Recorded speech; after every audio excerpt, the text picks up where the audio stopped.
বিশ্বাস করেন কিয়ামতের আগে একদিন এক রাতের মধ্যে এই কোরআনের সব পাতাগুলো আল্লাহ তুলে নেবেন আসমানে।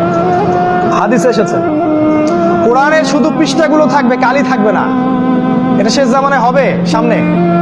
তিনি আরো বলেছেন যে এই কোরআন পরকালে হয় এই উম্মার পক্ষে সাক্ষী দিবে অথবা বিপক্ষে সাক্ষী দিবে। এই কোরআন কথা বলবে কাল কিয়ামতের মাঠে, বলবে যে আমাকে সে তেলাওয়াত করে নাই, আমাকে গবেষণা করে নাই। আল্লাহ এই কোরআন নিয়ে তারা হেদায়েত খোঁজেনি, তারা অন্য জায়গায় হেদায়েত খুঁজেছে।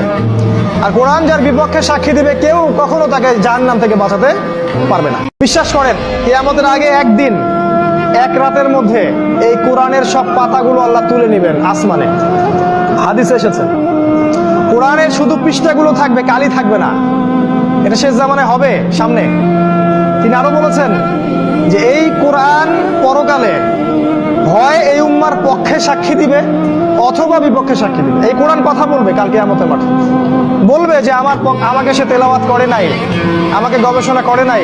আল্লাহ এই কোরআন নিয়ে তারা হেদায়েত খোঁজেনি, তারা অন্য জায়গায় হেদায়েত খুঁজেছে। আর কোরআন যার বিপক্ষে সাক্ষী দিবে কেউ কখনো তাকে জাহান্নাম থেকে বাঁচাতে পারবে না।